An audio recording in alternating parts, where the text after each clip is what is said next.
गलत तारफ करवाया तुमने किसी का कि ये अली के तो दीवाने थे, ये मलंग होते थे, फकीर होते थे, गलियों में फिरते थे। गलियों में फिरने वालों का नाम नहीं। आओ मैं तुम्हें बताऊं, जिसके पास आले मोहम्मद की मोहब्बत हो, अमाल खुद उसका तवाफ करते हैं। वल्लाबा हुसैन, मैं मिंबर की बुलंदी पे कह रहा हूं, हरफों का सामन होके कह रहा हूं, अगर किसी के अंदर आले मोहम्मद के बग़्ज़ की निजासत हो, जितनी मर्जी इबादत करे। ऐसा ही है जैसे शराब के गिलास में पानी, बर्तन निजस हो, पाक चीज भी डालो नापाक हो जाती है।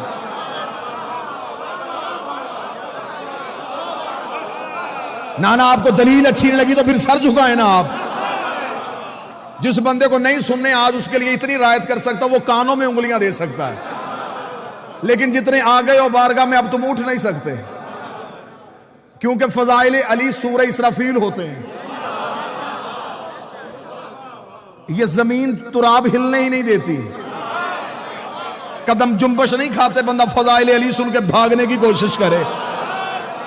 घर जाके इनकार कर, तेरी मर्जी है, लेकिन जब तक जिक्र अली में बैठा है, बंदा हुसैन के घर में बैठ के हुसैन के बाबे के फजाइल का इनकार नहीं कर सकता।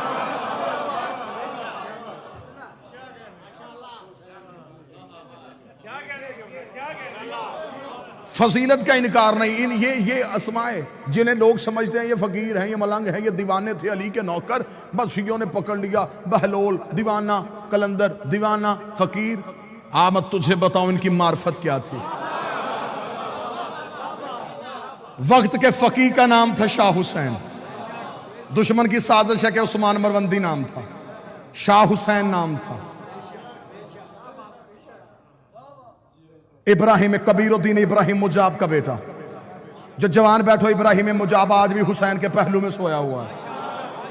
इब्राहिम मुजाब उसे कहते हैं, मुजाब कहते हैं जवाब मिलने वाले।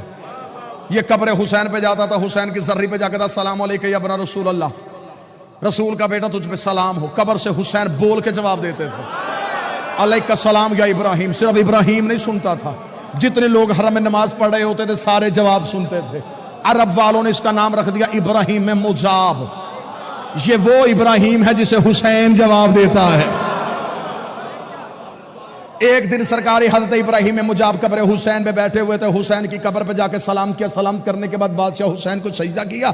इमाम हुसैन की आवाज आई, जा इब्राहिम वापस चला जा, मैं तुझे एक बेटा अता करूंगा, मैं तुझे एक बेटा अता करूंगा, मैं तुझे एक बेटा अता करूंगा जो जाफर तैयार के परों का सदका पर पाएगा और जन्नत में परवाज करेगा, जमाना उसे शहबाज कहेगा। इतना कहना था, मैं तुझे वो बेटा अता करूंगा, मैं वो बेटा अता करूंगा। मौलवी जहां लेके मैं सर पे कुरान रख के उससे पूछता हूं, हुसैन ने कहा मैं तुझे बेटा अता करूंगा। अताएं पैदा नहीं होती, अताएं नाज़िल होती है। अब मुझे बोल के बता, जिनके घर का कुत्ता नाज़िल होता हो वो 14 पैदा नहीं होता।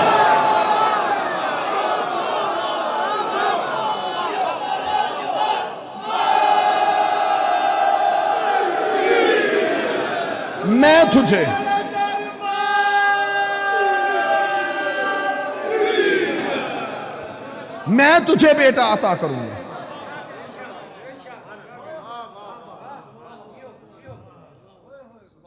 सुल्तान दौलतपुर का नवासा, नाम शाह हुसैन, मरवंद से रहने वाला दौलतपुर पहुंचा। दौलतपुर पहुंचा, शाह जमाल मुजर्रद की बारगाह में पहुंचा। अब साथ मेरा देने आना जितने कलंदरी दीवाने बैठे हो। शाह जमाल मुजर्रद की बारगाह में बैठा। 7 वक्त के 2 फकीर थे, जलालुद्दीन हैदर सुरखपोश, नकवी बुखारियों की जद, साद बाबा फरीद। शाह जमाल मुजर्रद की बारगाह में पहुंचा तो वहां तेल का कड़ा गर्म था। 12 साल से तेल तप रहा था। मन्नत वाले आते थे, अपनी मन्नत मानते लकड़ियां जला के चले जाते थे। तेल का कड़ा गर्म था। कलंदर आया, कलंदर ने अपने दोनों टांगे आग के नीचे की। शाह जमाल मुजर्रद ने कहा टांगे बाहर निकाल, मैं तेरे ही इंतजार में बैठा था। कलंदर ने कहा है मुझे मुर्शद ने तेरी बारगाह में भेजा है। इतना कहना था, उसने कहा फकीरी लेने के लिए आया, तुझे तेल के कड़ाहों में जाना पड़ेगा। अब शरीयत के पाबंद बंदों से मैं माफी चाहता हूं, मैं थोड़ी इश्क की बात करने लगा हूं। जहां शरीयत रुक जाती है वहां इश्क की परवाज शुरू हो जाती है। आओ मैं तुम्हें इश्क की एक परवाज करवाऊं। कहने लगा यहाँ तेल के कड़ाह में छलांग लगा, फिर मैं देखता हूं तुझे फकीरी देनी है या नहीं देनी। इतना कहना था, या नकवी बुखारियों की जद शाह जलालुद्दीन हैदर सुरखपोश ने कदम आगे बढ़ाया। शहबाज कलंदर ने बाबा आदिल शाह जी जाके हाथ पकड़ के पीछे किया। पीछे का क्या, तू ना जा, तेरी पुश्त में 1.25 लाख फकीर है। तो नकवी बुखारी की जद है, मैं आगे बढ़ता हूं। कलंदर कहते उसे हैं जिसने शादी ना की हो। शहबाज कलंदर आगे बढ़े और तेल के कड़ाहों में छलांग लगा दी। तेल के कड़ाहों में छलांग लगा दी। अब किताबों की रवायत है, कोई कहती 2.5 महीने, कोई कहती 1.5 साल, जिसने ज्यादा लिखा उसने कहा 13 साल तेल के कड़ाहों में गरम रहे और वहीं पे मगर रहे। आखिर शाह जमाल मुजर्रद ने कहा निकला, अब तू लाल हो गया है।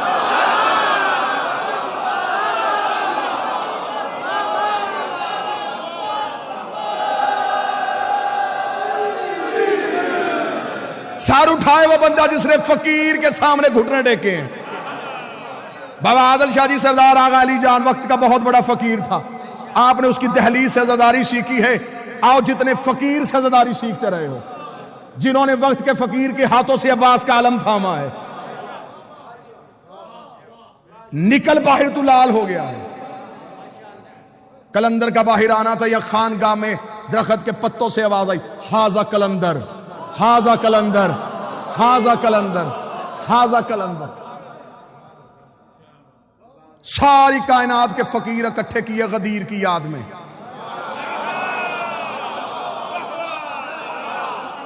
अब मेरा दिल कह रहा है कि जो यहां हो और यहां से जाना चाहते हो, तुम जाओगे जरूर। आओ अपने अकीदे के घोड़े को तेज करना और मार्फत की जीन डालो। आओ मुवद्दत की वादी में कहीं जाके गुम हो जाएं। कायनात के फकीर इकट्ठे किए गए। कलंदर के सर पे फकीरी का ताज पहनाने का वक्त आ गया। कलंदर के सर पे फकीरी का ताज रखा। कलंदर के सर पे सारी कायनात के 1.25 लाख फकीर इकट्ठे थे। कलंदर के सर पे फकीरी आई। कलंदर के सर पे कलंदरी का ताज आया। कलंदर ने अपने बाजुओं को देखा। देखने के बाद तोला। तोलने के बाद कहा हुसैन ने तो कहा था कि पर दूंगा, हुसैन ने तो कहा था पर दूंगा। इतना कहने के बाद कलंदर ने परवाज की, पहली परवाज की। कलंदर ने पहली जस लगाई। 1.25 लाख फकीरों ने उड़ता हुआ शहबाज देखा। आवाज दे के क्या लगा, जा कहा रहा, बता तो सही तू है कौन। फरमाया हैदरियम।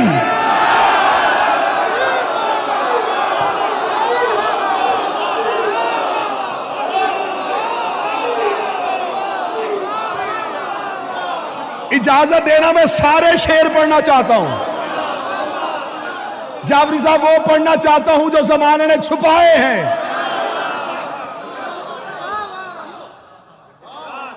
अब उस बंदे की मजबूरी है, वो बंदा फंस गया जो आज आ गया।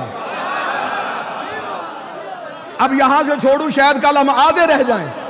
जो आए हो तुम तो लेके जाओ, मैं तो वक्त के इमाम के सामने शर्मिंदा ना हूं। कलंदर ने परवाज की, पहली परवाज की, पहली जस्त लगाई।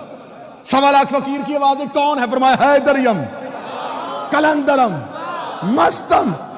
अगली परवाज की उन्होंने कहा अपना तारफ करवा, बंदाए मुर्तजा अली हसन। 1.25 लाख फकीरों ने हाथ बांध के कहा हमें यहां छोड़ के खुद कहां जा रहा है, हमें यहां छोड़ के खुद कहां जा रहा है। कलंदर ने अगली परवाज देगा, हादिये सालिकान इरफानम।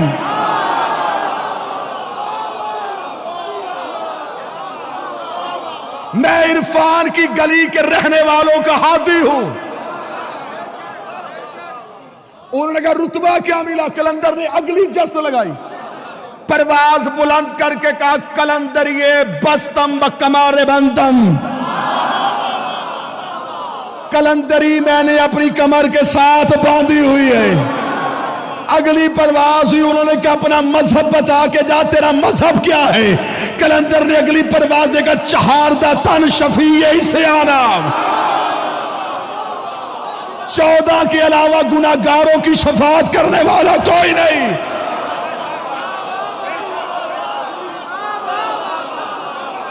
चहारदा तन शफी इस्यानम। 14 के अलावा गुनाहगारों की शफाअत करने वाला कोई नहीं। फकीरों की आवाज है, ये अकीदा किसने दिया? कलंदर ने कहा मोहरे शाह हफ्त दीन ईमानम। ना ना ना ना, हाथ नहीं कशकोल होना चाहिए। कलंदर ने कहा ये अकीदा मेरी जाती इजाद नहीं, मेरे बादशाह ने मोहर लगाई, दीन भी यही है, ईमान भी यही है।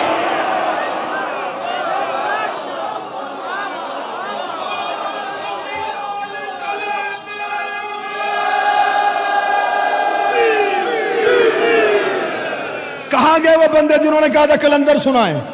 अब सर नीचा नहीं करना, सर ऊपर करना। अगर पूरा कलंदर सुनना चाहते हो आओ मैं तुम्हें कलंदर के शेर सुनाऊं। उन्होंने कहा तू इबादत किसकी करता है? कलंदर ने अगली परवाज दे के कहा रोजो शब मन हमी ख्वानम, रोजो शब मन हमी ख्वानम, रोजो शब मन हमी ख्वानम। मैं दिन और रात एक ही बात करता हूं।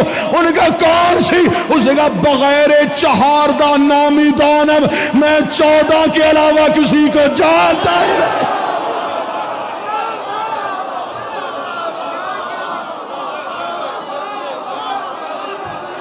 तुम मुझे कहते हो, तुम मुझे कहते हो, तुम मानता किसे?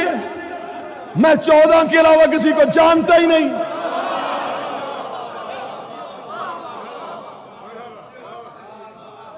अगला शेर यहां रुका हुआ कि बोला हुक्म फरमाए उगलू या निगलू। कमजोर दिल वाले अफराद से माजरत। बाबा आदर शाह जी जितने सही बैठो, सही जगम साहब इजाजत दीजिएगा। मैंने साहब अगला शेर कलंदर का ना हो, अगला शेर कलंदर का ना हो। कलंदर मुझसे जुबान छीन ले, लहजा छीन ले, लफ्ज छीन ले। कल वाले दिन मजलिस पे आ ना सकूं, कलंदर मेरी जुबान गूंगी कर दे। इतनी बड़ी बददुआ कोई नहीं देता। अब इतनी बड़ी बददुआ अगर मैंने अपने आप को दी है, अगर तुम में से कोई शक करे, मैं बोल ना सकूं, वो सुन ना सके, आइंदा के बाद मौला फिर अगर उसका कान, उसकी बसारत अगर कुछ भी फज़ाइल अली का देख नहीं सकती, सुन नहीं सकती, फिर वो कुछ सुने ही ना। इतना कहना था या 1.25 लाख फकीरों की आवाज आई, कलंदर हमें इतना तो बता, इतना तो बता, तेरा अकीदा क्या है, तेरा अकीदा क्या है? कलंदर ने अगली परवाज दे के कहा मम बगैर अली ना दानिस्तम, मैं अली के बगैर किसी को नहीं जानता। अली अल्लाह अजल अवल गुफ्तम, मैं पहले दिन से एक ही बात जानता हूं, या अल्लाह है या अली।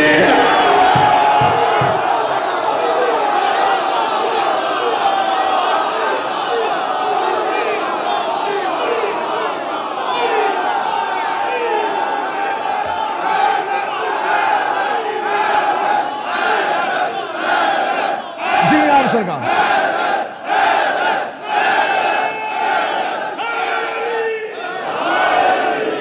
बस यहीं पे गुफ्तगू तमाम करते कलंदर ने परवाज़ें शुरू की। कलंदर ने कहा हैदरियम कलंदरम मस्तम बंदाए मुर्तदा अली हस्तम चहारदा तन शफी ये इस्यानम मोहरे शाह हस्त दीन ईमानम बगैर चहारदा हस नामिदानम रोज़े अल्लाह अल्लाह अज अवल गुफ्तम। ये कह के कलंदर परवाज़ें बढ़ाता गया, बढ़ाता गया, बढ़ाता गया, बढ़ाता गया। कलंदर इतना ऊपर चला गया कि अर्श की चौखट पे जाके कलंदर का माथा लगा। फरिश्तों ने आता हुआ कलंदर देखा, आता हुआ शहबाज देखा। उनका फरिश्ते हम है पर तेरे पास है, मलाइका हम है परवाज तेरे पास है। तू फर्श से अर्श पे क्या लेने आ रहा है? बता, रुक रुक रुक, यहीं पे रोक के बता तू कौन है? कलंदर का पेशवाए तमाम रिंदानम। उन्होंने कहा जमीन पे देख। कलंदर को नजफ में अली की कब्र नजर आई। कलंदर का जिस्म कांपा, अपने पैरों को समेटा, जमीन पे गोता लगाया, अली की दहलीज पे मुंह के बल गिर के कर साग कुए शेर यज़्दा।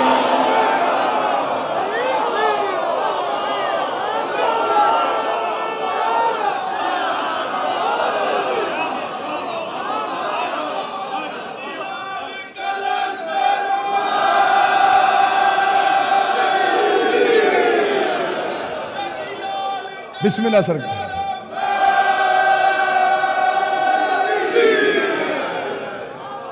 अर्श की चौखट से फरिश्तों ने कहा तू वहां आ रहा है, हम वहां जा रहे थे, तू कहां?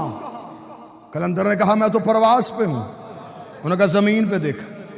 जमीन पे चमकता हुआ दुर नजर आया, नजफ में अली का रोजा नजर आया। कलंदर का जिस्म कांपा, परों को समेटा, जमीन पे गौता लगाया, दहलीज पे गिर कहता सग कुए, दर का नहीं गली का।